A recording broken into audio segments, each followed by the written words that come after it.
kita lanjut ke kasus yang berikutnya. Nah kalau misal seandainya nih ya, pertanyaannya kita ini udah terlanjur marah dan emosi.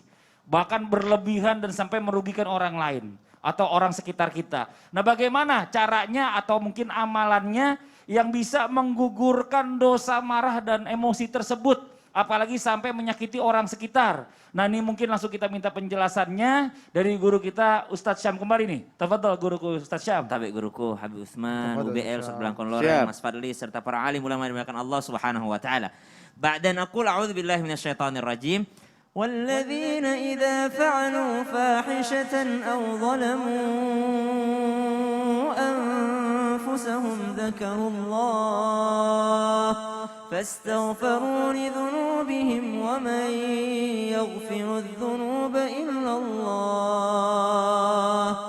Sambungan ayat yang di awal tadi kami sampaikan bahwa sebahagian daripada akhlak orang yang bertakwa adalah mereka yang mampu al-kadhiminal ghaidh, menahan amarahnya agar mencapai jannah dan ampunan Allah Subhanahu wa taala. Lalu sambungan ayatnya Allah katakan, dan ketika mereka melakukan kesalahan au zalamu anfusahum, atau menzalimi diri mereka sendiri. Nah, di sini masuklah bagaimana amalannya kalau udah terlanjur marah, karena marah itu termasuk daripada menzalimi diri sendiri.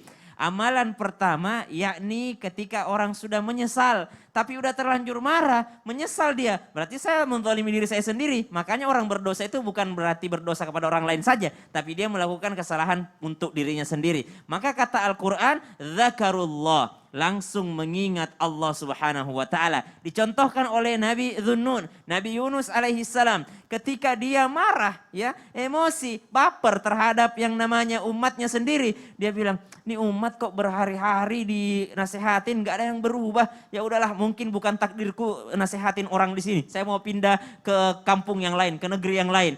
Nabi belum minta izin sama Allah, dia sudah pindah, dihukum sama Allah Subhanahu wa taala sampai dia berada dalam wanada fil dhulumat, dalam ikan. Ada yang mengatakan daripada riwayat ikan yang memakan Nabi Yunus dimakan lagi sama ikan paus. Jadi dalam kegelapan berdouble-double, maka wanada fil dhulumat. Apa yang dibaca? La ilaha illa anta subhanaka inni kuntu minadh dhalimin. Dia sadar bahwa saya zalim kepada diriku sendiri karena saya marah, saya baper, saya emosi, maka zikirnya, amalannya memperbanyak membaca la ilaha illa anta subhanaka inni kuntu minadh dhalimin. Yang kedua, kata Al-Qur'an, idza fa'alu fahishatan aw zalamu anfusahum dzakarullah. Yang pertama berzikir, yang kedua fastaghfaru lidzunubihim, memperbanyak istighfar, memohon ampun kepada Allah Subhanahu wa taala. Istighfarnya bagaimana? Boleh astaghfirullahaladzim setiap hari 100 kali. Boleh astaghfirullahaladzim wa atubu ilaih. Boleh juga.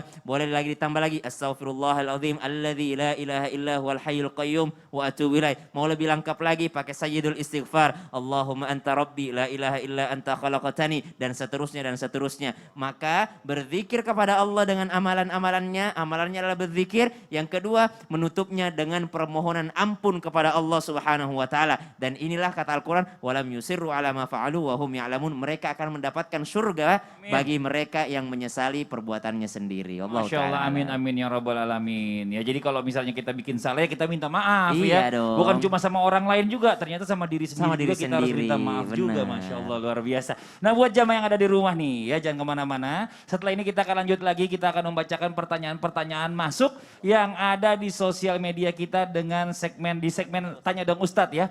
Dan juga nanti kita insya Allah akan berdoa bersama guru kita Ustadz Syam ya. Insya Allah mudah-mudahan ya semua jamaah yang ada di rumah, kalau doanya kita sama-sama insya Allah dijabah oleh Allah Subhanahu wa taala. Jadi jangan pindah-pindah channel, tetap di Islam itu Indah. Jamaah, oh jamaah, Alhamdulillah.